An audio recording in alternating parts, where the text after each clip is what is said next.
आइए आज दुर्गा माता के पंचम स्वरूप की हम कथा सुने। दुर्गा माता का पांचवा स्वरूप है स्कंद माता। श्री स्कंद माता की। स्कंद माता के विषय में बहुत सुंदर कहा गया। स्कंद माता को प्रणाम करते हुए कहते हैं, सिंहासन गता नित्यम पद्माश्रित करद्वया शुभदास्तु सदा देवी स्कंद माता यशस्विनी स्कंद माता यशस्विनी। श्री स्कंद माता के विषय में कहते हैं, सिंहासन गता नित्यम, जो नित्य जो सदैव सिंह के ऊपर विराजती है। सिंहासन गता नित्यम, जो नित्य सिंह आसन गता, सिंह के आसन के ऊपर सवार है। और पद्माश्रित करद्वया, और अपने दोनों हाथों में, एक हाथ में कमल और दूसरे हाथ में वर मुद्रा है, मतलब वरदान दे रही है। शुभासस्तु सदा देवी, ऐसी देवी सदैव मुझ पर कृपा करें। स्कंद माता यशस्विनी, स्कंद माता सदैव यशस्विनी है, यशस्वी है और दूसरों को यश प्रदान करती हैं। अब देखिए स्कंद माता का स्वरूप कौन सा है। इनके रूप के विषय में यदि हम चर्चा करें तो थोड़ा सा याद कीजिए। हमने सबसे पहले सुना था शैलपुत्री। दुर्गा माता का प्रथम स्वरूप था ना शैलपुत्री। तो शैल ये है तो एक ही देवी, देवी एक है, लेकिन उस एक देवी के अलग अलग भाव, अलग अलग मूड, अलग अलग कार्य, अलग अलग रूप हो जाते हैं। है तो दुर्गा ही, पार्वती ही, लेकिन हिमालय के वहां जन्म लिया तो शैलपुत्री हो गई। तपस्या वही शैलपुत्री, वही दुर्गा तपस्या करने गई तो ब्रह्मचारिणी हो गई। और वही दुर्गा जब विवाह हो गया तो पार्वती हो गई, गिरजा। और वही दुर्गा जब मां बनी, जब उसको पुत्र कार्तिकेय मुरुगन स्वामी का जन्म हुआ तो वही मां बन गई। स्कंद माता है एक, लेकिन एक होकर भी अनेकों रूप, अनेकों भाव प्रकट करती है। और एक बात कहें, एक होकर अनेकों भाव तो केवल मां ही कर सकती है। एक स्त्री, एक मां, एक स्त्री ही समर्थ है। बाकी पुरुषों को आप देखिए, આપણે 10 વર્ષ પહેલા જોશું ને તોય આવા હતા, આજે આવા છે ને 10 વર્ષ પછી આવા ને આવા જ રહેવાના। लेकिन स्त्री जो होती है ना, वो कुछ ही पल में अनेकों रूप बदल सकती है। मैं ये कुसुमिका माता का अक्सर दृष्टांत देता हूँ। पिछले साल गुरु महाराज की व्यास पूजा थी, तो व्यास पूजा का प्रोग्राम 8-9 घंटा चला। तो जब शुरू हुआ तो वहाँ रात होगी, तो वो नाइट ड्रेस पहनकर बैठी थी। प्रोग्राम तो चल ही रहा था, तो वहाँ सुबह हो गई तो ऑफिस के कपड़े पहनकर, वो ऑनलाइन हो तो जितना चाहे उतना। तो हमने दूसरा रूप भी देखा। फिर वो ऑफिस का आवर समाप्त हो गया, घर पर आई तो घर का ड्रेस पहना। तीसरा, 3 रूप तो मैंने एक प्रवचन में देखे, साक्षात माता जी के। ये माँ ही कर सकती है। बाकी पुरुष तो बरूड़ा पहन के पूरा दिन, पूरा हफ्ता निकाल देता है। आना कपड़े वधारे धोवा ना पड़े तुम्हारे, बरमूडे में पूरा दिन निकाल देता है। आप देखो, ये काम जो है ना स्त्री ही कर सकती है। स्त्री के कितने रूप। ये देवी माता को बाहर जाकर पूजने की जरूरत नहीं है। आप सबके घर पर देवी बैठी है। आप देखो, हमारे ऑनलाइन में देखो, हमारे सामने भी कितनी देवियां बैठी हैं। देवी किसको कहते हैं? देवी वो है जो एक होकर अनेकों रूप लेती है, वो है देवी। एक होकर अनेकों रूप लेती है, वो है देवी। और वो देवी आपके बाजू में बैठी है। इस देवी के विषय में आप सुनिए। रोज सुबह उठकर जब ये काम करती है ना, तो अष्टभुजा धारण कर लेती है। रोटी बनाना, सब्जी बनाना, ये करना, वो करना, बच्चों के लिए, पति के लिए, सास के लिए, ससुर के लिए, रोज सुबह उठकर घर के काम करने में अष्टभुजा हो जाती हैं। और जब ये बच्चों को पढ़ाती हैं तो सरस्वती बन जाती हैं। और यही स्त्री जब घर का खर्चा पानी निकालना होता है, पति पैसे देता है और पैसे बचाने में महालक्ष्मी हो जाती है। भारत में नरेंद्र भाई ने जब 500,000 की बंद की ना, तब पता चला कि कितना दबा कर रखी है। महालक्ष्मी का स्वरूप घर घर में। घर का काम करने में अष्टभुज, बच्चों को पढ़ाने में वही स्त्री सरस्वती हो जाती है। घर के खर्चे में पैसों की बचत करने में महालक्ष्मी हो जाती हैं। अपने परिवार वालों के लिए भोजन बनाने में ये अन्नपूर्णा हो जाती है।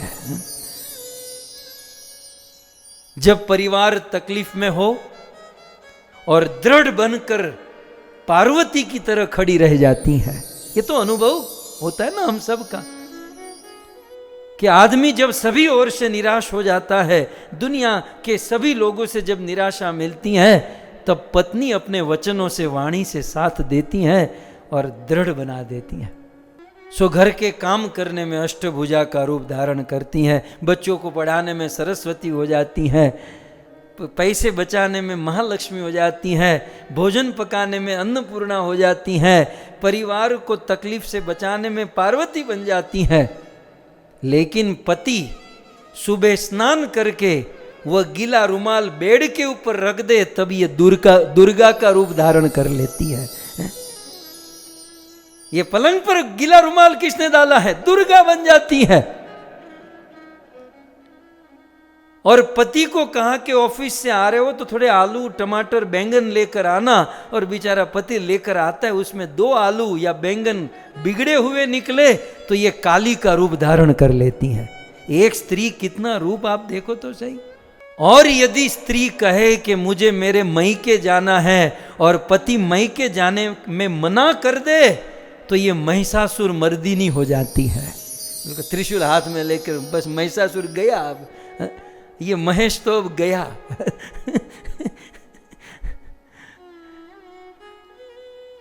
और पति यदि किसी अन्य स्त्री की प्रशंसा करे तो ये रणचंडी हो जाती है। मतलब सारे रूप ये धारण कर लेती है। खैर, मुझे बहुत अच्छी लगी थी ये बात, इसलिए मैंने आपको कही। लेकिन वास्तव में यदि देखा जाए तो हम सब का जीवन माता से घिरा हुआ है, स्त्री से घिरा हुआ है। आप विचार तो करो, जब हम बचपन से ही हम देखते हैं कि हम सब माता से, एक स्त्री से घिरे हैं। हमारा जन्म किसी स्त्री के गर्भ से होता है। फिर हमारी माता की माता, नानी या दादी हमें लाड लड़ाती हैं। फिर हम, खास करके हमारे गुजराती आदि समाज में, एक माँ, हमारी जो फई होती है ना, बुआ, वो हमारा नाम रखती हैं। जन्म देने वाली माँ, लाल लड़ाने वाली दादी, ये सब स्त्री। हमारा नामकरण करने वाली भी एक स्त्री। हमको रक्षाबंधन के दिन राखी बांधने वाली भी तो स्त्री होती है, एक बहन होती है। हमें पूर्ण रूप से वात्सल्य देने वाली हमारी चाची, मामी, जो भी आंटी आदि कहते हैं, पूरा जीवन हमारे साथ रहकर हमारे जीवन को सफल भी एक स्त्री ही तो बनाती हैं। हर पुरुष, सफल पुरुष के पीछे स्त्री का हाथ होता है। और फिर हमारे घर पर पुत्री के रूप में, कन्या के रूप में जन्म लेकर हमारे परिवार को बगीचे की तरह से सुगंधित बना देती हैं, सजा देती हैं, वो भी एक स्त्री है। यदि दिल से सोचे तो स्त्री का ऋण, माँ का ऋण हम कभी नहीं चुका सकते। स्त्री जो है ना, त्याग की प्रतिमा है। हम सारे पुरुषों को यदि त्याग सीखना है तो स्त्री से सीखना चाहिए। यदि वो बहन है तो वो प्रेम का दर्पण है, पत्नी है तो खुद अपने आप का समर्पण है। यदि अपने भाई की पत्नी भाभी है तो भावनाओं का भंडार है। और अपनी मौसी मामी चाची है तो स्नेह का सत्कार है। અમારે ત્યાં આંટીને કાકી કહેવાય, કાકી કર્તવ્યની સાધના હોય, और जो माँ है तो वो तो साक्षात परमात्मा है।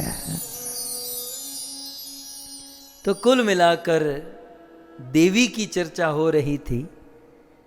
तो मंदिरों में देवी की पूजा होनी चाहिए, लेकिन घर पर जो देवी है उसको पहले पूजना चाहिए। घर की देवी को परेशान करो और मंदिर में जा जाकर मत्थे टिकाओ तो इसका कोई लाभ नहीं होगा।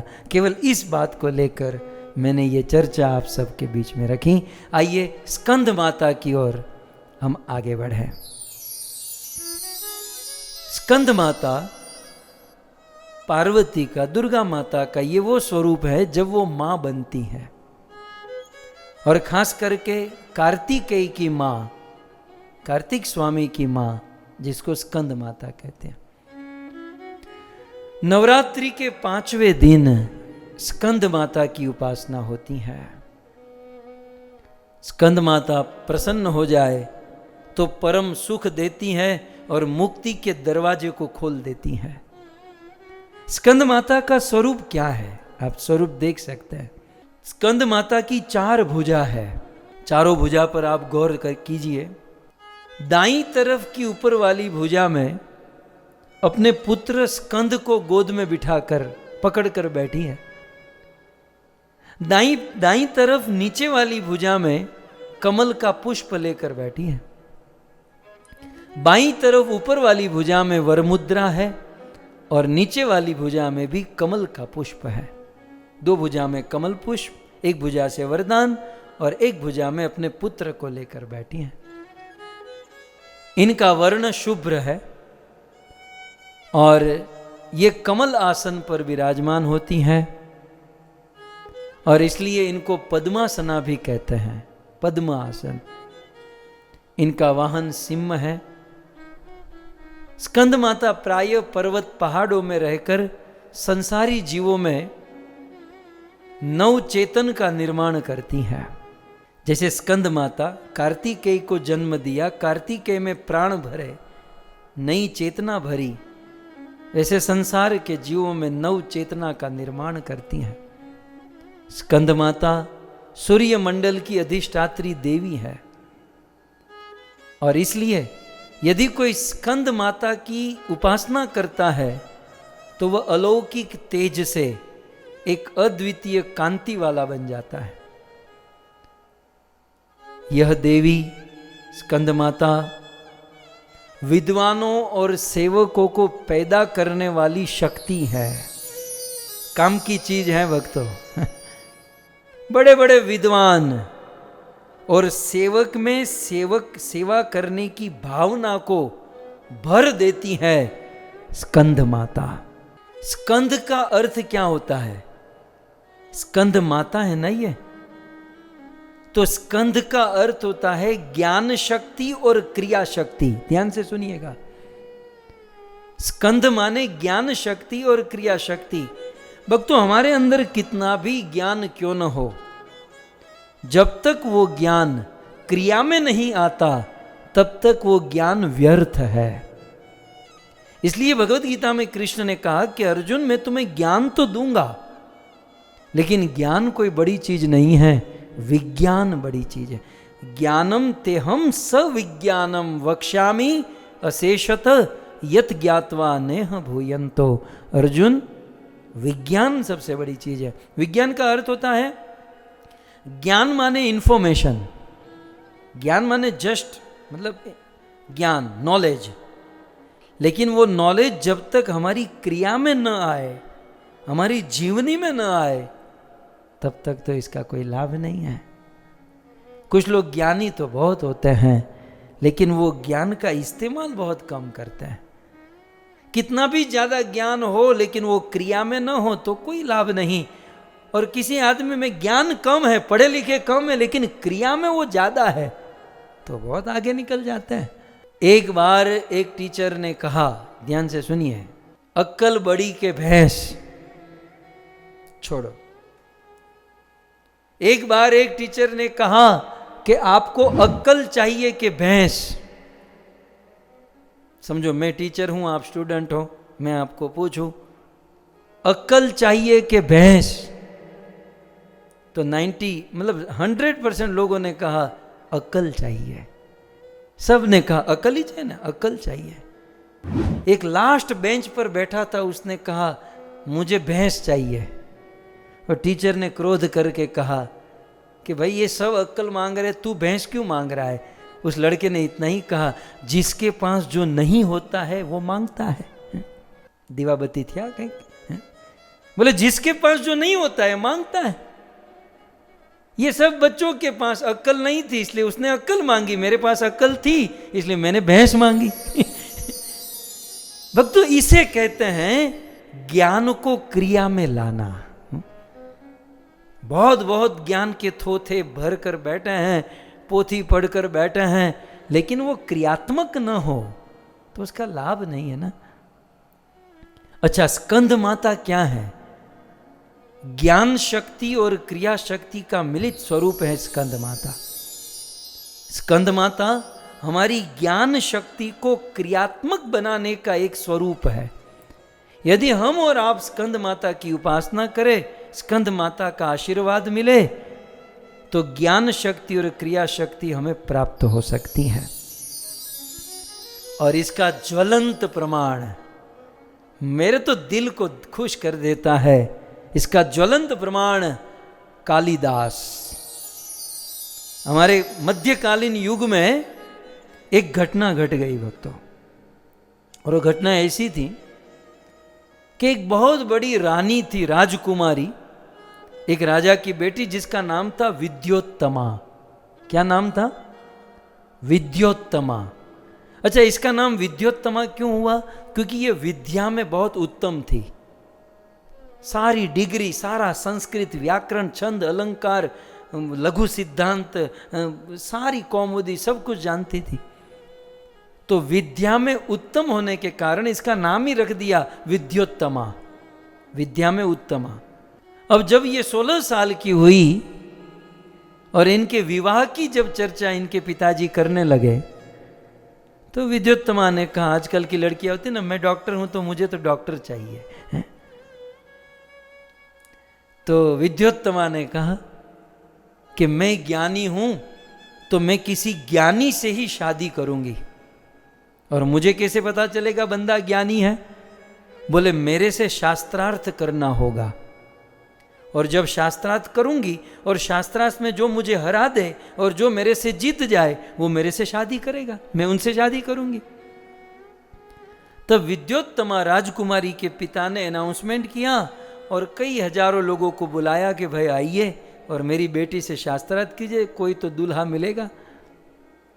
बड़े बड़े प्रकांड विद्वान, पंडित, ज्ञानी, काशी से, यहां से, हरिद्वार से बड़े बड़े लोग आए और विद्योत्तमा के साथ शास्त्रार्थ किए। लेकिन ये तो वास्तव में ज्ञानी थी, विद्या की देवी थी, और विद्योत्तमा ने सबको हरा दिया।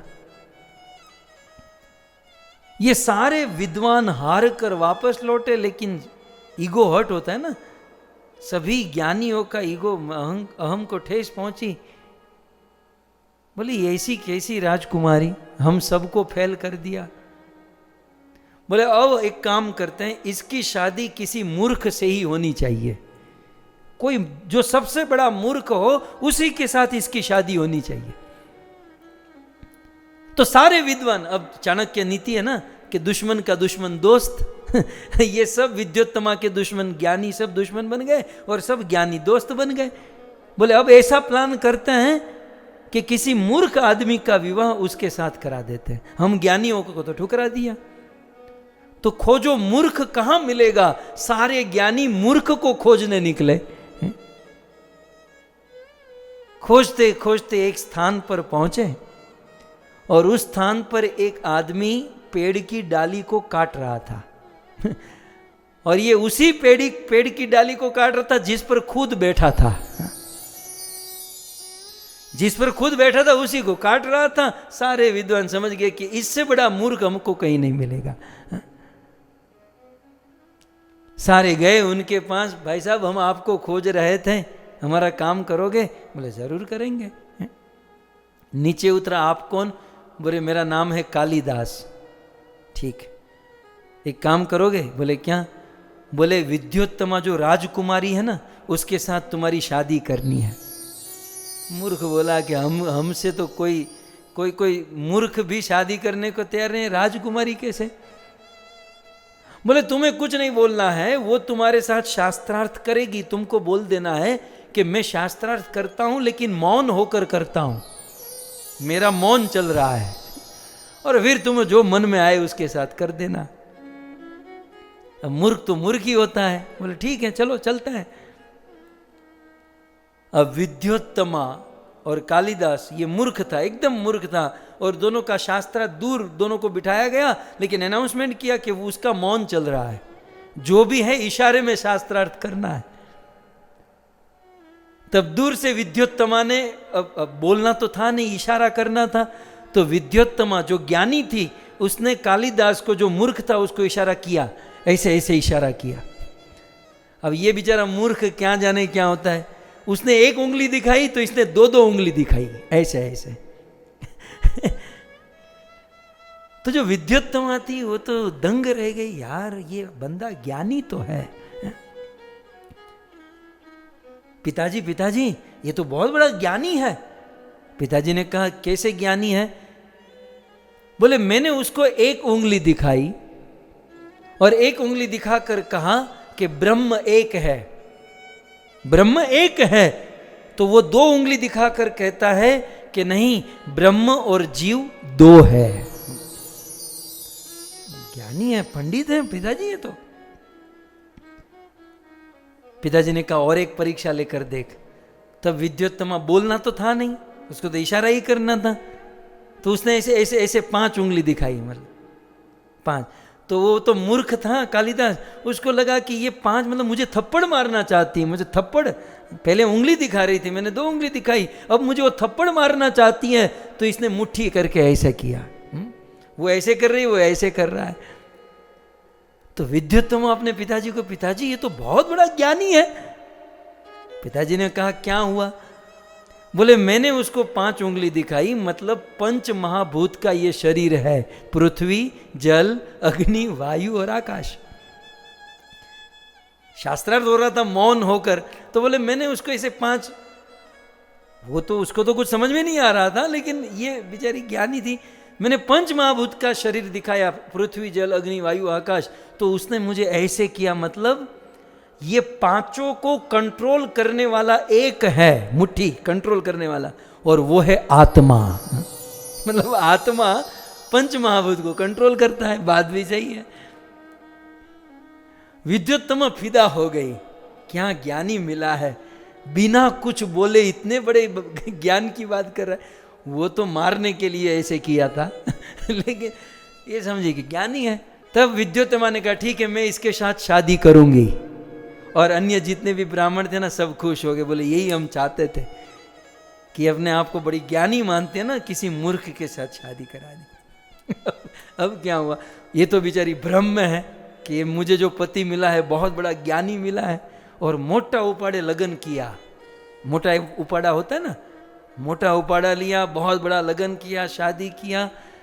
और शादी के दिन जब पहली बार पति पत्नी आपस में मिले तो कैसा सीन हुआ जानते हैं? वो बॉलीवुड का अप्पा जप्पा जप्पा वाला वो कुछ और बोलती है और ये कुछ और समझता है। शादी के बाद इसको पता चला कि यार जिस बंदे के साथ मेरी शादी हुई है, अप्पा जप्पा जप्पा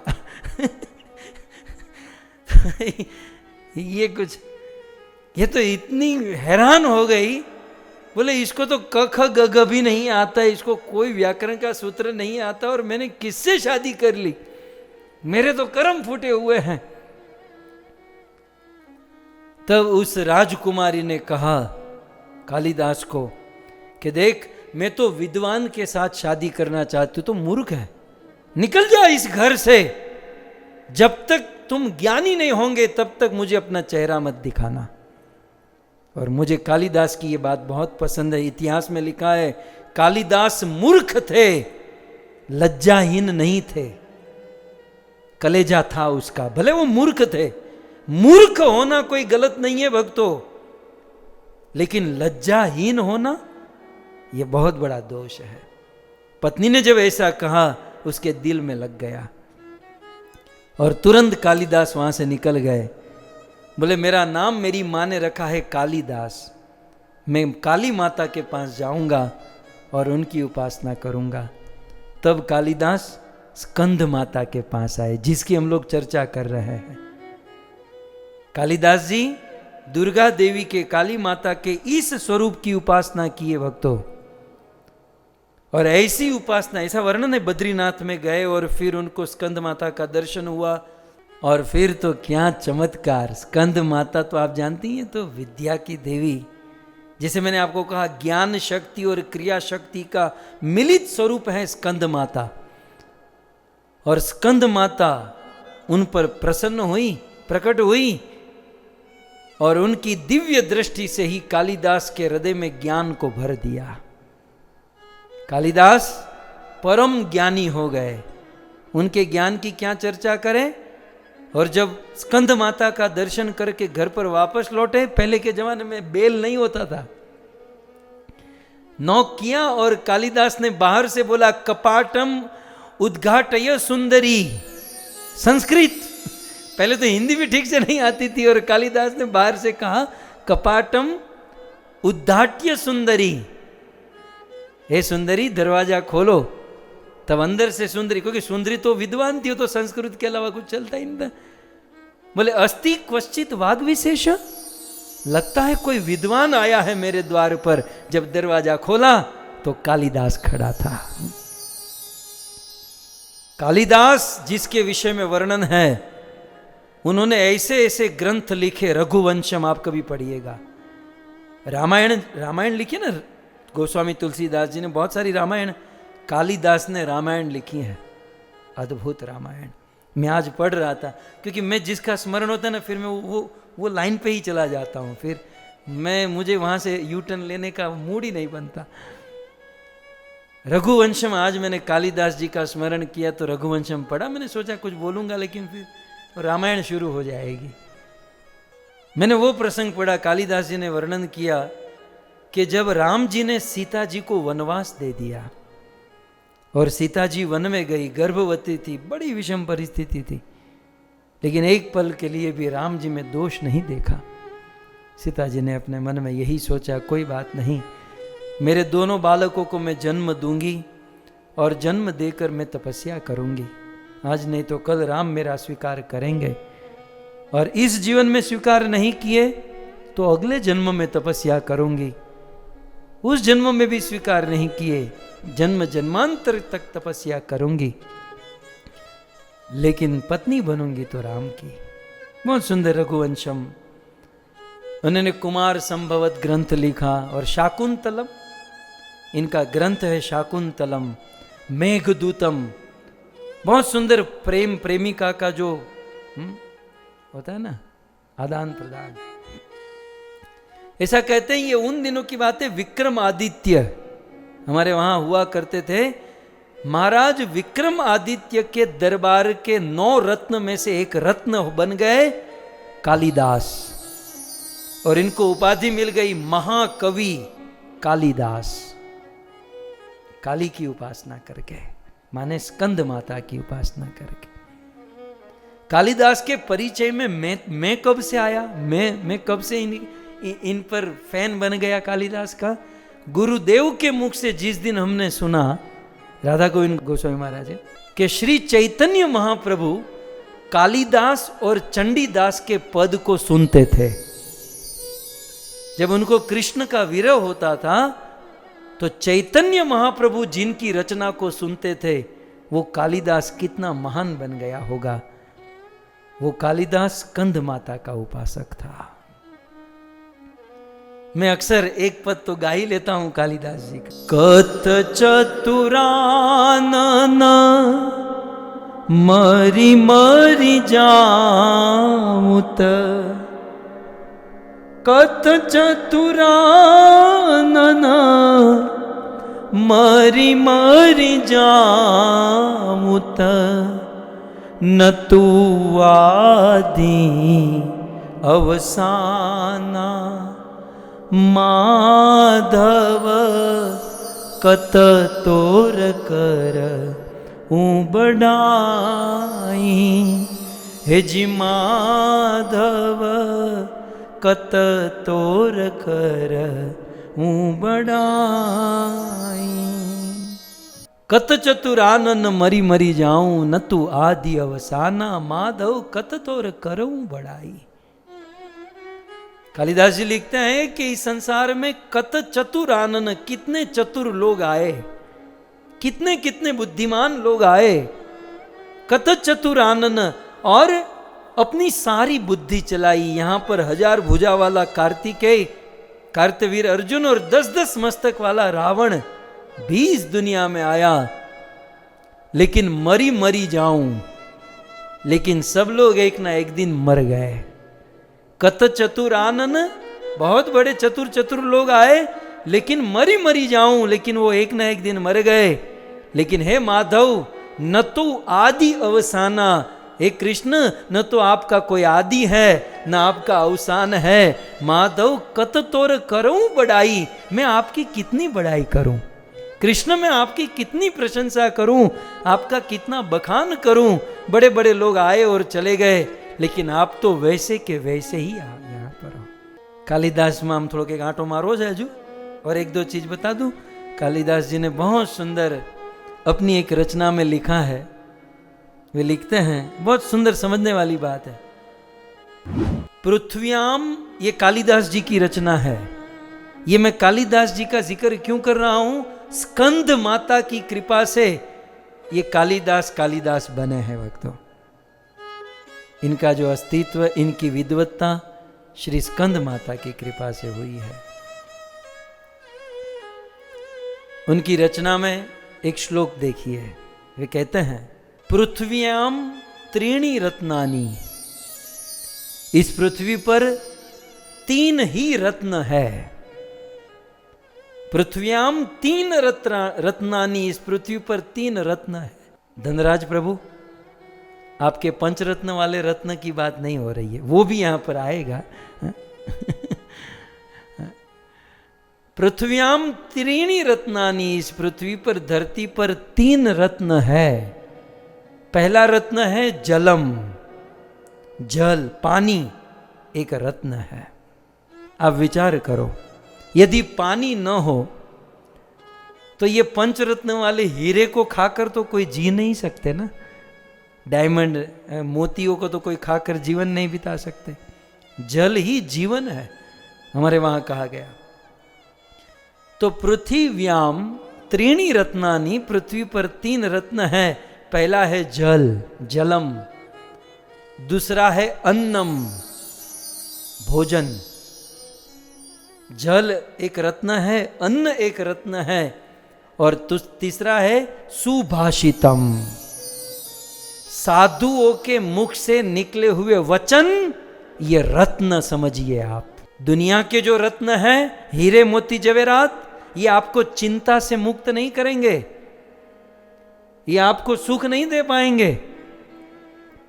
लेकिन जल आपको सुख देगा, अन्न आपको सुख देगा, और सुभाषितम, संतों के मुख से निकली हुई भाषा आपको सुख प्रदान करेगी।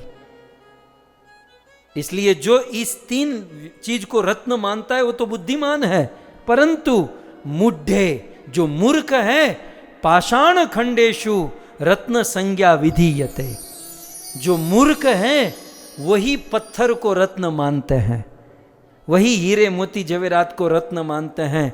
बाकी धरती पर सच्चे रत्न जल, अन्न और साधु संतों की वाणी है। संतों की वाणी रत्न के समान है। ऐसी तो बहुत सारी बातें कवि कालिदास कर गए हैं। कालिदास जी ने बहुत सुंदर कहा था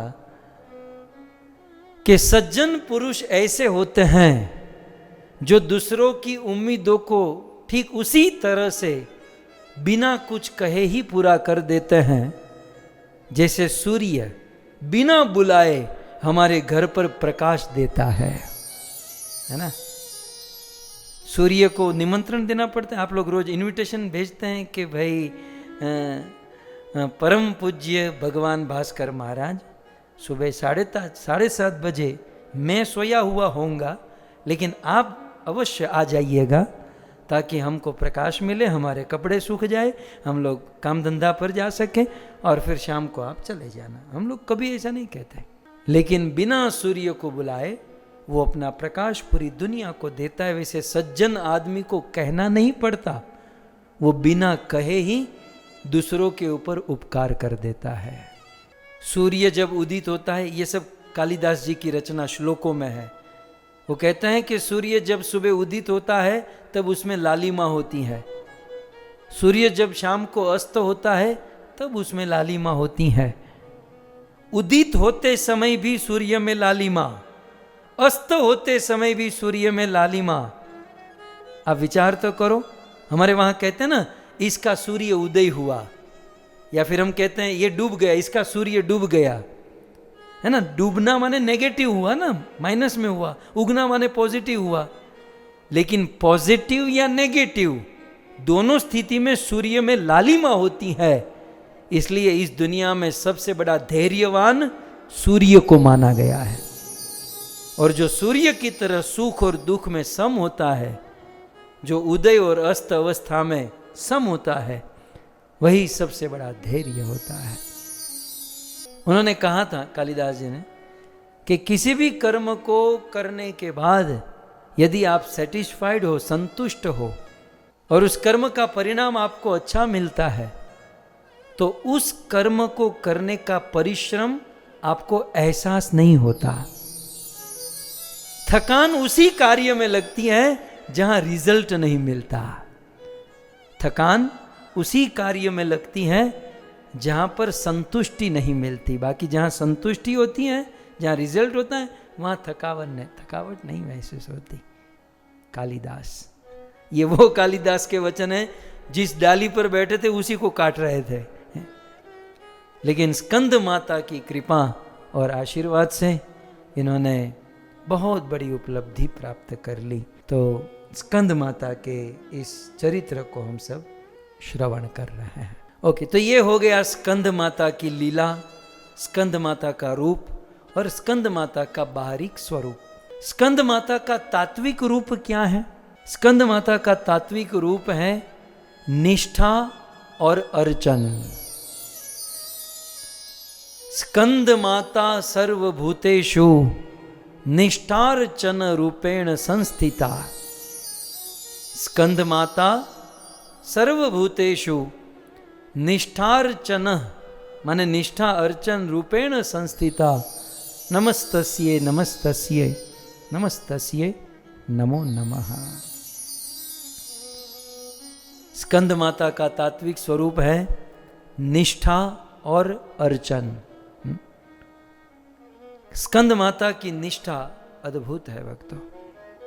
इनकी निष्ठा, हिमालय के वहां जन्म हुआ, पार्वती का जब देह मिला तब इनकी निष्ठा का वर्णन आता है।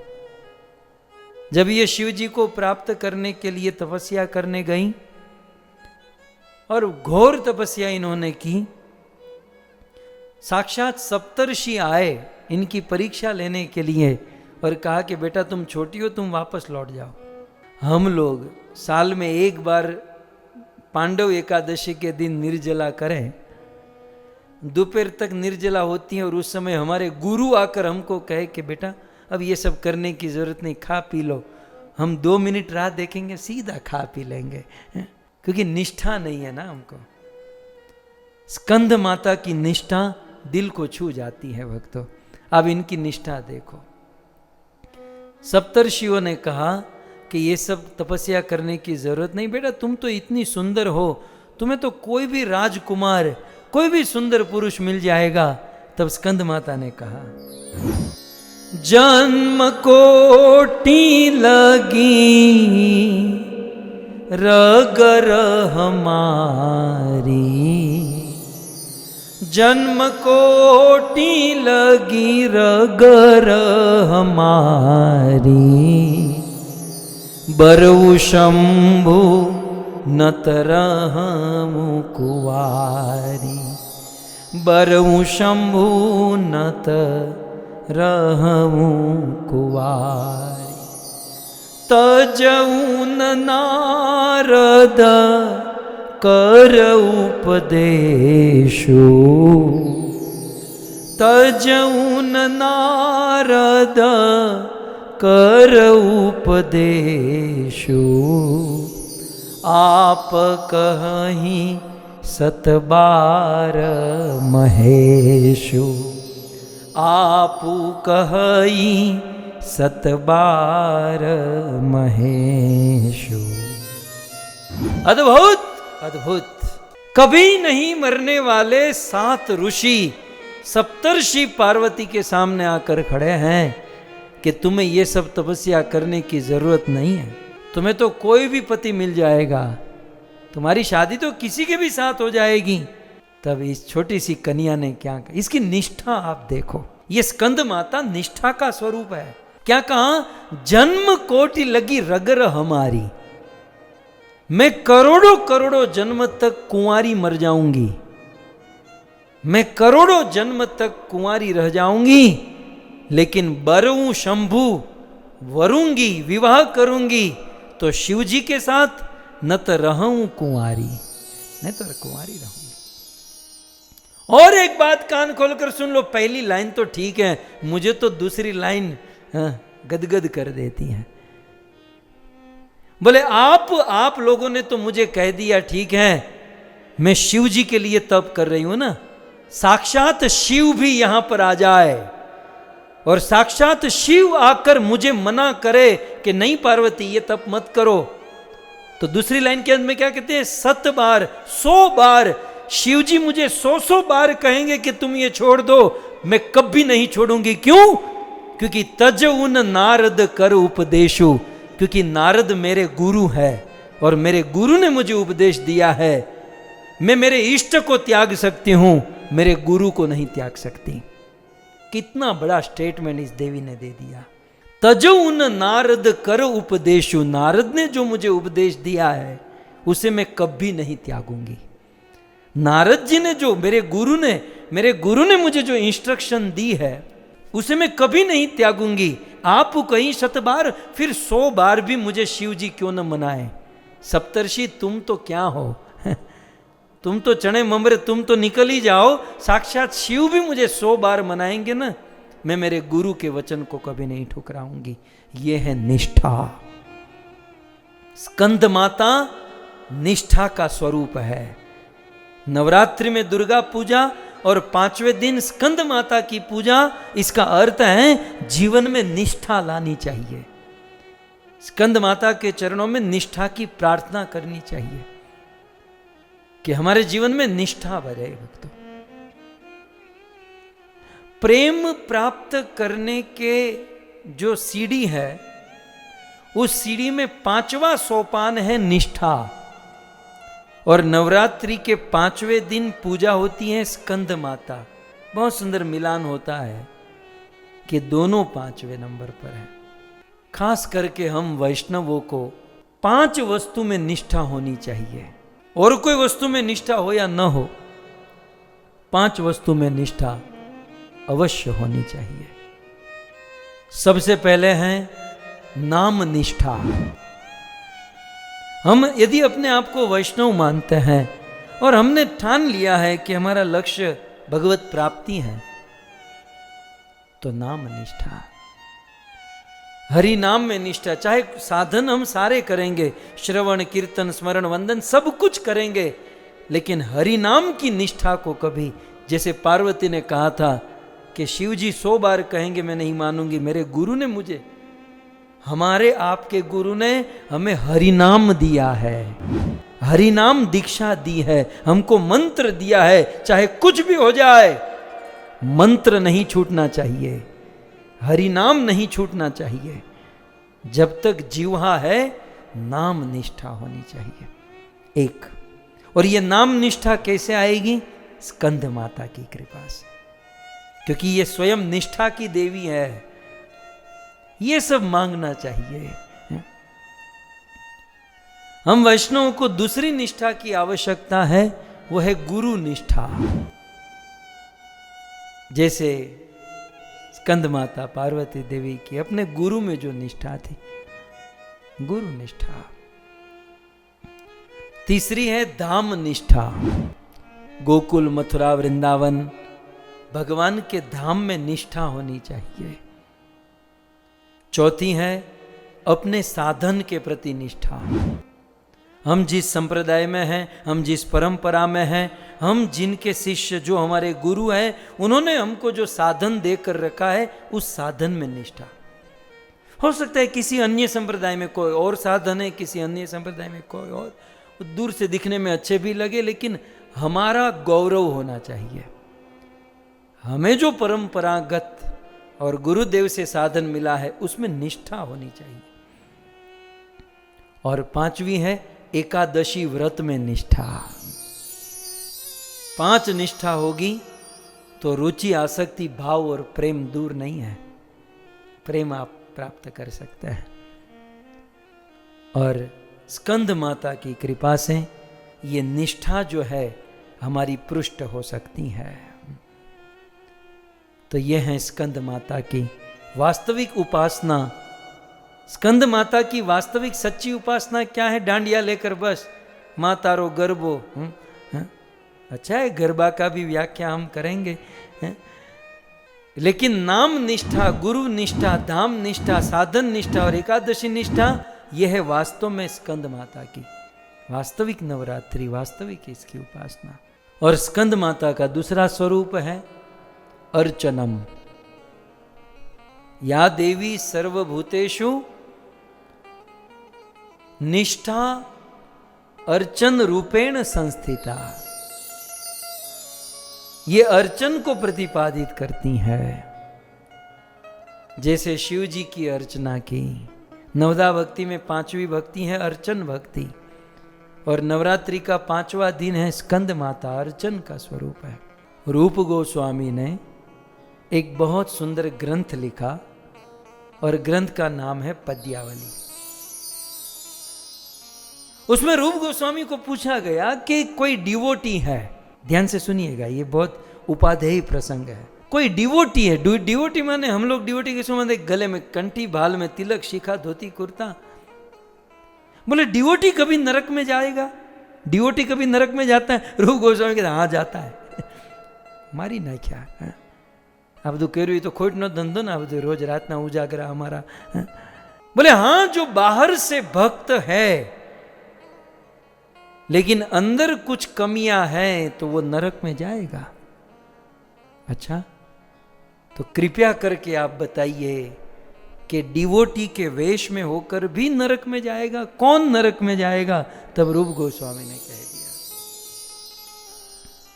एक एक शब्द को आस्वादन कीजिए। रूप गोस्वामी कहते हैं अर्चिये विष्णु शीलाधी। धी माने बुद्धि, शीला माने पत्थर, अर्चिये माने अर्चना। मैं ये क्यों कह रहा हूं पहले ये भी देख लीजिए, ये अर्चन स्वरूप है, ठीक है। और रूप गोस्वामी ने जहां लिस्ट निकाला कि नरक में सबसे पहले कौन जाएगा, मैं डिवोटी की बात हो रही, ये जो पापी तापी लोग हैं वो तो नरक में जाएंगे, उसका कोई क्लास ही यहां गिनती नहीं है, लेकिन हम लोगों में से नरक में कोई जाएगा? बोले हाँ, कौन? तो अर्चिये, अर्चना करने में जो भगवान विष्णु को शीलाधि, पत्थर के रूप में समझता है, वो नरक में जाएगा। ये सारे शब्द के साथ आप चौथी लाइन में अंतिम 2 शब्दों को जोड़ लेना चाहिए। अंतिम लाइन का 3 शब्द है वा नारकी स, माने स वो व्यक्ति नारकी नरक में जाएगा। ये वा नारकी स सबके साथ लगेगा, संस्कृत का ऐसा ये जोड़ है। तो अर्चे विष्णु शीलाधि वा नारकी स, गुरुषु नरमति वा नारकी स, ये सबके साथ ये लगेगा। तो सबसे पहले तो ये है कि भगवान विष्णु की अर्चना करने में भगवान के अर्च विग्रह को जो पत्थर मानता है वो नरक में जाएगा। भगवान का विग्रह कोई जड़ नहीं है, चेतन है। जैसे हमें सुख दुख का एहसास होता है, वैसे भगवान के विग्रह को भी, भगवान के विग्रह को मूर्ति कहना भी अपराध है। वो मूर्ति नहीं है, वो विग्रह है, जीवंत स्वरूप है। फिर आगे कहते हैं गुरु शु नरमति, जो अपने गुरु में नर बुद्धि रखेगा। गुरु का देह चिन्मय होता है, गुरु भगवत स्वरूप होता है, लेकिन गुरु में साधारण बुद्धि है, साधारण मति रखता है कि तो हमारी तरह उठता बैठता है। गुरु के प्रत्येक कार्य दिव्य होता है, लेकिन रूप गोस्वामी कहते हैं गुरु शु नरमति, गुरु में जो नर बुद्धि रखता है वह नार की, वो नरक में जाएगा। फिर पहली लाइन में अंत में कहते हैं वैष्णवे जाति बुद्धि। फिर जो वैष्णवों में जाति बुद्धि रखता है, वैष्णव है लेकिन सोचता है अरे ये तो गुजराती है, ये तो शूद्र है, ये तो नीच जाति का है, ये तो फलानी जाति, ये तो शबर है, तो म्लेच्छ है, तो यवन है। वैष्णवों में जो जाति बुद्धि रखता है वो नरक में जाएगा। एक बार वैष्णव हो गया तो फिर उसकी जाति मुख्य नहीं रहती, वो विष्णु का हो जाता है। आगे कहते हैं वैष्णोर्वा वैष्णवानाम कलिमल मथने पाद तीर्थे अंबु बुद्धि। भगवान के पवित्र तीर्थों में जो जल है, गंगा, यमुना, सरस्वती, गोदावरी, अलकनंदा। कुछ दिन पहले एक बहुत बड़े डिवोटी जो फेसबुक यूट्यूब में बहुत उनका नाम है, मैं तो ऐसे देख रहा था तो उनका एक वीडियो था कि वृंदावन परिक्रमा में यमुना नदी है और वहाँ पर एक बहुत सुंदर घाट है, तो उसने वीडियो बनाया। आजकल लोग वीडियो बनाते हैं ना, तो उस घाट में से सीधे कूद कर यमुना में स्विमिंग। जैसे ही मैंने ये देखा मैंने वीडियो बंद कर दिया। मैं ज़्यादा मेरी दृष्टि डालता ही नहीं हूँ, अपराध होगा, लेकिन मुझे तुरंत प्रभुपाद की याद आई। यही सोचकर प्रभुपाद ने अंग्रेजों को कहा था कि राधा कुंड में स्नान मत करना, क्योंकि तीर्थों में आकर तीर्थों के जल में ऐसी साधारण बुद्धि रखना ये तो नरक का द्वार है। उससे तो अच्छा है उसमें स्नान ही मत करो, वहां जाओ ही मत। और यदि जाना है तो उसमें गौरव बुद्धि, आदर बुद्धि होनी चाहिए। यमुना का जल कोई स्विमिंग करने के लिए नहीं है, यमुना का जल कोई कूदने के लिए नहीं है। यमुना एक माँ है और यमुना में प्रवेश करने से पहले करोड़ों बार रोना चाहिए कि जिस माँ के गोद में मेरा मस्तक होना चाहिए, मैं मेरा पाँव डाल रहा हूँ, मैं मेरी गंदगी डाल रहा हूँ। इस भाव से जैसे माँ के गोद में कोई जाता है, वैसे प्यार और प्रेम के भाव से जाना चाहिए। तो लोग उसमें कूदते हैं, स्विमिंग करते हैं, कपड़े धोते हैं, तो वह नारकी से ये तो नरक का द्वार है। यमुना के तट पर है, यमुना के जल में फिर भी नरक मिलेगा, क्योंकि उस जल में उसकी साधारण बुद्धि है। श्री वैष्णव नामनी मंत्रे सकल कलुष है शब्द सामान्य बुद्धि। भगवान के महामंत्र में, नाम मंत्र में सामान्य बुद्धि करने वाला भी नरक में जाता है और भगवान के भक्त में साधारण बुद्धि रखने वाला नरक में जाता है। तो ये सारी बात बताई, लेकिन हमें पहली लाइन में जो कहा अर्चे विष्णु शीलाधि, वो नरक में जाएगा। इसलिए हमें आज जब हम स्कंद माता के चरणों में हैं तो अर्चन भक्ति का स्मरण करना चाहिए और भगवान के अर्च विग्रह को पत्थर न मानकर उसे जीवंत स्वरूप मानकर उनकी पूजा करनी चाहिए। कलयुग में भगवान का अवतार उनके विग्रह के रूप में होता है, इसलिए हमें उनके विग्रह की अर्चना, पूजा, आरती आदि करनी चाहिए। और श्रीमद् भागवत के 11वें स्कंद के 27वें अध्याय के 12वें श्लोक में ये बताया गया है कि कलयुग में भगवान के विग्रह, भगवान के अवतार 8 रूप में होते हैं। प्रतिमा अष्टविधा स्मृता। कलयुग में 8 प्रकार के विग्रह होते हैं जिसकी हम अर्चना कर सकते हैं। सबसे पहले है शैली। शैली का अर्थ होता है पत्थर का, भगवान का अर्चा विग्रह पत्थर का होता है एक। ये भागवत का श्लोक है, श्रीमद् भागवत 11:27-12। तो पहला है पत्थर का विग्रह, दूसरा है दारूमयी, लकड़ी का विग्रह, जैसे जगन्नाथ लकड़ी का होता है। फिर तीसरा है लोही, लोही माने धातु का विग्रह। ये सब कलयुग में भगवान के अवतार। फिर चौथा है लेप्या, लेप्या माने मिट्टी से बना हुआ विग्रह।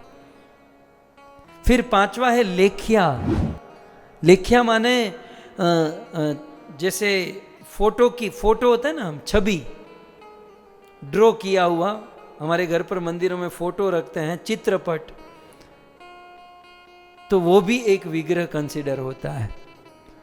फिर सैकती, बालू से, माटी से विग्रह बनाया जाता है, तो माटी से बनाया हुआ विग्रह भगवान का साक्षात स्वरूप कंसिडर होता है। फिर मनोमयी, फिर अपने मन में कुछ न हो तो अपने मन में जो विग्रह बनता है मानसी पूजा में, वो भी भगवान का साक्षात स्वरूप है। और मणिमयी, यदि आपकी कैपेसिटी हो, पैसे वैसे हो, तो जोरदार मणियों का विग्रह होना चाहिए, मणियों से बना हुआ। मनोमयी, मणिमयी, इस प्रकार से प्रतिमा अष्टविधा स्मृता, इस प्रकार से 8 प्रकार के विग्रह भगवान के होते हैं और उनकी अर्चना हमें करनी चाहिए। स्कंद माता को स्मरण करके हम आज ये भी देखें, आप सब अपने अपने घर पर मंदिर तो रखे होंगे, अर्च विग्रह की उपासना करते ही होंगे, लेकिन याद रहे भगवान के किसी भी अर्च विग्रह की पूजा शास्त्र के अनुसार होनी चाहिए एक, और साथ ही साथ गुरु के मार्गदर्शन में होनी चाहिए। ये बड़ा भारी पॉइंट है। हजारों लाखों भक्त भगवान की सेवा पूजा तो करते हैं, लेकिन शास्त्र के अनुसार नहीं करते, और मानो शास्त्र के अनुसार भी करते हैं लेकिन गुरु के मार्गदर्शन में नहीं करते। गुरु के मार्गदर्शन में की हुई पूजा ही, अर्चना ही वास्तविक अर्चना है। गुरु आज्ञा बड़ी महत्वपूर्ण है। और एक बात और याद रहे कि गुरु यदि आज्ञा दे और वो आज्ञा यदि हमारी अधूरी रह जाए, अपूर्ण हो, लेकिन फिर भी हमें भगवान मिलेंगे। हमारी पूजा भले अधूरी है, लेकिन गुरु की आज्ञा तो हमने पूर्ण की है। भगवान की पूजा में, याद रखिए मैं एक फिलोसॉफिकल पॉइंट कह रहा हूं, यदि समझ में आए, भगवान के अर्चन में अर्चना महत्वपूर्ण नहीं है, गुरु की आज्ञा महत्वपूर्ण है। आपकी अर्चना अधूरी है तो चलेगा, गुरु की आज्ञा अधूरी नहीं होनी चाहिए। अर्चना तो कलयुग में अधूरी रहेगी ना, कलयुग में कौन पूरी कर पाएगा। चलो, ये अर्चन भक्ति के आचार्य हैं पृथु महाराज।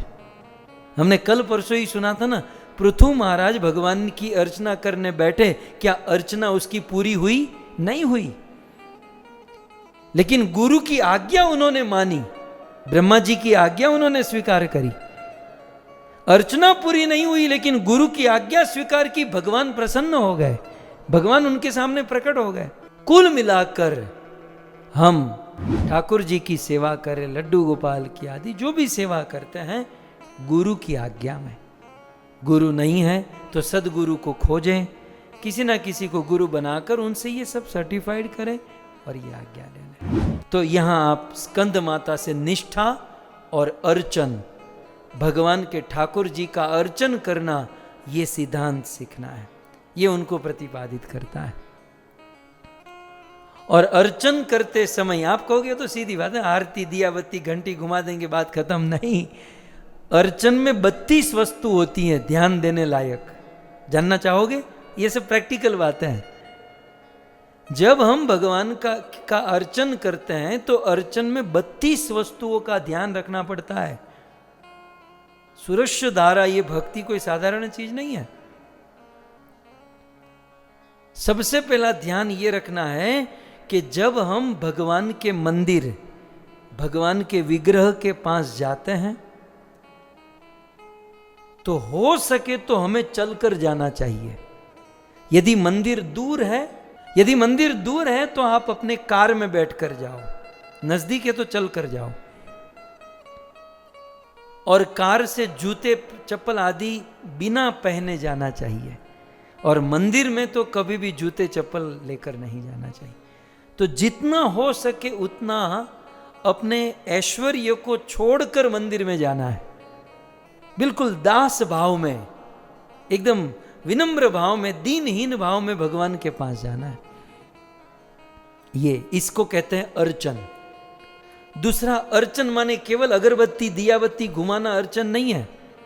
रूप गोस्वामी सिंधु में कहते हैं कि जब भगवान का उत्सव है, मतलब जन्माष्टमी, राधाष्टमी, रामनवमी, दशहरा, ये जो भगवान के जो उत्सव होते हैं, इन उत्सवों में भगवत सेवा के लिए कुछ योगदान, कुछ सेवा, कुछ दक्षिणा, डोनेशन, ये भी एक अर्चन भक्ति है। तीसरा, भगवान के विग्रह को देखकर उनको दंडवत करना, ये भी अर्चन है। यदि नहीं करेंगे तो वो अपराध हो जाएगा।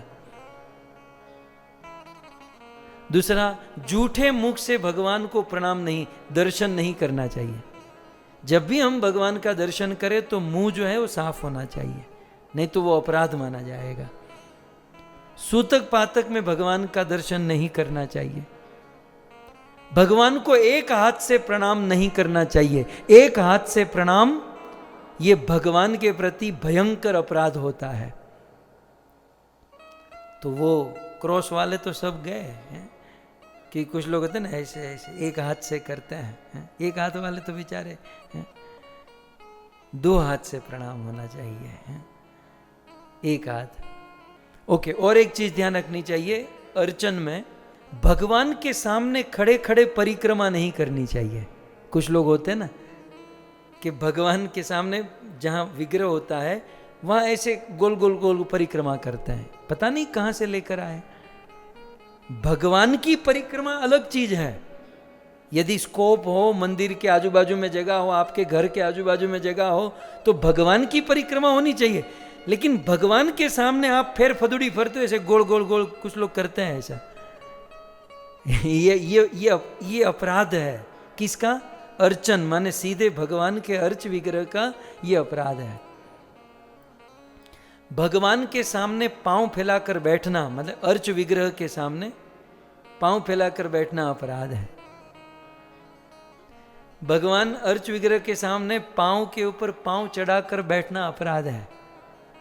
अर्च विग्रह के सामने नींद लेना, सोना भी अपराध है। अर्च विग्रह के सामने भोजन करना भी अपराध है। यदि घर पर ऐसा है तो पर्दा बंद करके फिर भोजन करो, नहीं तो भगवान के सामने स्वयं भोजन करना अपराध है। अर्च विग्रह के सामने झूठ बोलना अपराध है। भगवान के सामने, अर्च विग्रह के सामने, मंदिरों में या आपके घर पर मंदिर हैं जहां भगवान है, वहां जोर से बोलना भी अपराध है। शांति से, मैंने पहले ही कहा, केवल अगरबत्ती दिया ही सेवा नहीं है, ये सब ध्यान में रखना होगा। भगवान के सामने, अर्च विग्रह के सामने संसार की बातचीत करना भी अपराध है। अर्च विग्रह के सामने संसार के दुखों से रोना भी अपराध है। अर्च विग्रह के सामने लड़ाई झगड़ा करना, ये भगवान का अपराध है। अर्च विग्रह के सामने दंड देना किसी को, ये भी अपराध है। अर्च विग्रह के सामने किसी को आशीर्वाद देना, ये तो हमने बहुत देखा है। मंदिर में खड़ा है, बेचारा कोई प्रणाम किया तो आशीर्वाद देता है, मंगलम भव। ये अरे भगवान खड़े हैं, आशीर्वाद तुझे और उसे भगवान देंगे।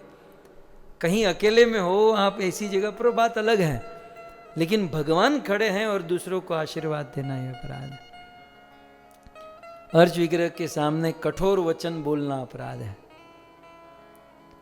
कंबल ओढ़कर अर्च विग्रह की सेवा करना ये अपराध है। તમને ઠંડી લાગતી હોય ને તો ગોદડામાં કરીને સૂઈ જાઓ, એ દિવસે સેવા રહેવા દો, પણ वो कंबल ओढ़कर सेवा भक्ति रसामृत सिंधु में रूप गोस्वामी ने मना किया है। परायों की निंदा करना अर्च विग्रह के सामने ये अपराध है। अर्च विग्रह के सामने परायों की स्तुति करना भी अपराध है।